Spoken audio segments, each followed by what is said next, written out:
नमस्कार सर्वांना. श्री स्वामी समर्थ. आज कटवडा बनवायला घेतला होता, म्हणजे संध्याकाळचा टायमिंग होता. पाऊस पण येत होता ना बाहेर. पाऊस यायला लागला की आपल्याला असे तळणीचे पदार्थ खायला पण गरम गरम मजा येते, म्हणजे गरम गरम पदार्थ. म्हणून मग आज कटवडा बनवण्यासाठी घेतला होता. कोण कटवडा म्हणतं, कोण वडा सांबार म्हणतं. मग आता तुम्हाला जे नाव द्यायचं ते द्याता येईन. मग कटवडा बनवण्यासाठी बटाटे शिजायला ठेवले होते, शिजले होते, बटाटे शिजून झाले होते. आणि एकीकडं सांबारसाठी डाळ पण लावलं होतं. डाळ पण शिजून झाली होती. मला आधी आपण बटाटे सोलून घ्यावं म्हणलं. बटाटे सोलायला घेतले होते.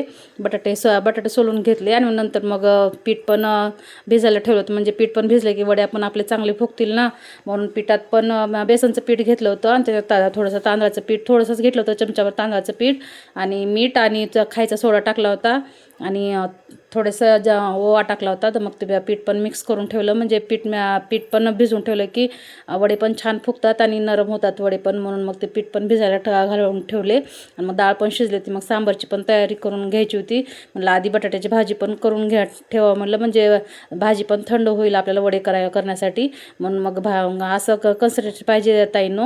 म्हणजे पीठ पातळ पण नको आहे आणि जास्त घट्ट पण नको आहे, मीडियम पाहिजे. जास्त पातळ झाले की वडे हे वड्यावर पीठ बसत नाही आणि जास्त घट्ट झाले की वडे असं थोडे असं पीठ लागतात मग वडे. म्हणून मग थोडंसं असं नॉर्मलच पीठ ठेवायचं. मग भाजीची तयारी करायला घेतली होती. आधी हिरवी मिरची, आलं लसूणची पेस्ट करून घेतली. मग बटाट्याच्या भाजीला आपण वडापावला जशी भाजी करतो ना, सेम तशीच भाजी करायची आणि भाजी पण सेम तशीच करायची आणि पेस्ट पण सेम आपण त्याला जे घेतो ना तसंच घ्यायचं. हिरवी मिरची, कढीपत्ता, कोथिंबीर, अद्रक, लसूण आणि जिरे मोहरीची फोडणी द्यायची. हिरव्या म्हणजे आपण येलो बटाटा जसा करतो तसा, फक्त हे बटाटा आपण जास्त मॅश करायचा, म्हणजे नरम करायचा जास्त आणि शिजताना पण जास्त शिजवायचा बटाटा पण हे मॅश करून घेतला होता. आणि मग फोडणीची तयारी केली. मसाला वाटून घेतला आधी आणि मग तेल तापलं होतं. त्याच्यात आधी जिरे मोहरी कढीपत्ता टाकला आणि मग त्याच्यात हिरवी मिरची आपण वाटण केलेलं, हिरवी मिरची लसूण वाटण केलेलं ते वाटण पण टाकून घेतलं आणि छान असं परतलं. ही कच्ची होती ना हिरवी मिरची, त्याच्यामुळे जास्त वेळ परतायची. मग हिरवी मिरची परतून झाली की मग त्यात बटाटा टाकला होता आणि कोथिंबीर पण टाकायची वरतून. हळद मीठ टाकायचं आणि मस्त अशी भाजी पण बनवून घ्यायची. भाजी बनवून झाली होती. मग दुसरा काय स्वयंपाक मला करायचा नव्हता, फक्त एवढंच करायचं होता आपला कटवडा आणि वडा सांबर. आणि हे होतं थोडीशी लादी पण आणली होती. मला वडापाव पण खातील, वडापाव म्हणून पण पोरं खातील म्हणलं, कसं पोरांना आवडतं ना, पोट भरतं न भरतं म्हणून मग एखादी लादी पण आणून ठेवायला लावली होती पोरांना. मग तळलेल्या ह्याच्यात मसाल्यात मॅश केलेला बटाटा पण टाकून घेतला आणि आपली झाली भाजी तयार.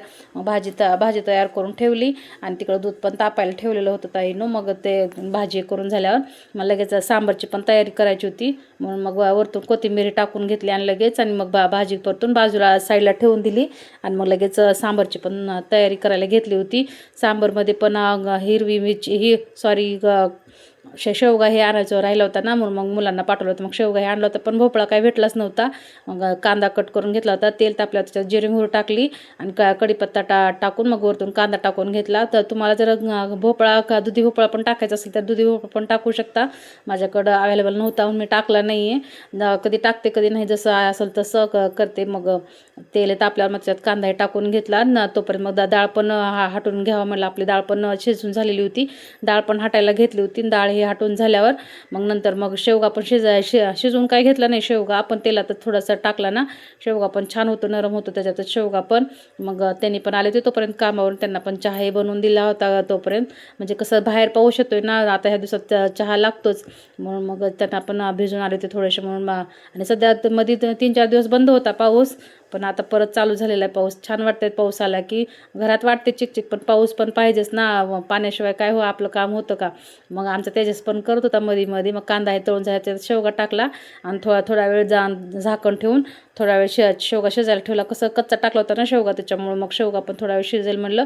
मग तिखट मीठ हळद सांबार मसाला पण आणला होता, सांबार मसाला हे टाकून थोडा वेळ ते शिजायला ठेवले. शेवगा शिजेल म्हणलं तोपर्यंत वाफेवर.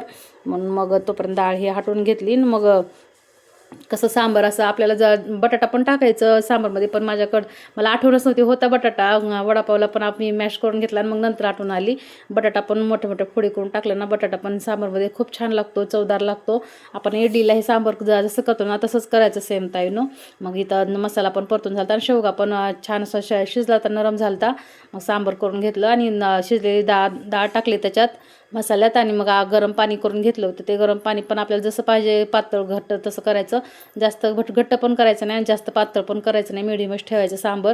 म्हणजे कसं जास्त घट्ट बी केलं की खाऊ वाटत नाही ना, मध्ये वडा टाकून आपल्याला बटाटा वडा टाकायचा असतो ना, म्हणजे त्याच्यामुळं मग जास्त असं पातळ पण केलं नाही जास्त घट्ट पण केलं नाही. सांबारला पण तरी याला तिकडं पलीकडे ठेवले आणि मग तोपर्यंत वडे तळायला घेतले होते. सांबार खूप छान झालं होतं आणि खायला पण खरंच टेस्ट झालं, सर्वांना आवडलं. जास्त तिखट पण नव्हतं. आपला वडा पण तिखट राहतो ना, त्याच्यामुळे जास्त थोडासा नॉर्मलच केलं तर सांबर हे मग तिकडं कढईला ठेवून दिले आणि इकडे वडे पण तळायला घेतले होते. वडे पण पीठ पण छान भिजलं होतं, त्याच्यामुळे वडे पण छान असे फुगत होते. वडे तळून मग सर्वांनी खायला घेतले, गरम गरम सर्वांनीच खाऊन घेतले. वडे खायला टेस्टी पण झाले होते. कोथिंबीर गावरान कोथिंबीर होती ना, त्याच्यामुळे कोथिंबीरनं पण टेस्ट होते वड्याला छान अशी. मग वडे तळत पोरांना पण खाऊन घ्या म्हणलं. पोरांना म्हणजे कसं वडे गरम गरमच खायला मजा येते ना, म्हणून मग त्यांना पण खायला सांगितलं आणि आम्ही पण खायला बसले होते. खाऊन घेतलं गरम गरम वडे, खायला टेस्ट झाले. तुम्ही पण एकदा नक्की ट्राय करा ताईनो. जसं हे संपत येईल तसं पोरांना आवाज देऊन देऊन वडे पण करत होते आणि तळायचं पण काम चालू होतं माझं. आणि बाहेर मस्त असा पाऊस पडत होता. पावसात गरम गरम असे वडे भजी पाव हे असं खायला खूप छान खूपच मजा येते. आणि त्याच्यातून फॅमिली तर सोबत असल्या सर्वांसोबत तर खायला खूप मजा येते. म्हणून मग असं संध्याकाळचाच बेत केला. तसं सकाळची कसं घाई हे होते ना, सर्व कामाला जायचे राहतात, पोरं शाळेत जायचे राहतात, म्हणून मी संध्याकाळचाच बेत केला होता. म्हणलं मग आता ते पण करून हे झालं होतं. बाकीचे आपल्याला पण भांडे घासायचे राहतात ना, म्हणून मग सर्वांसोबतच खायला घेतलं होतं. मी पण असं खाऊन घेतलं. आणि मी व्हिडिओ आवडला तर एक लाईक नक्की करा आणि व्हिडिओ आवडला तर सबस्क्राईब पण करा ताईनो. भेटू उद्याच्या व्हिडिओमध्ये. बाय. श्री स्वामी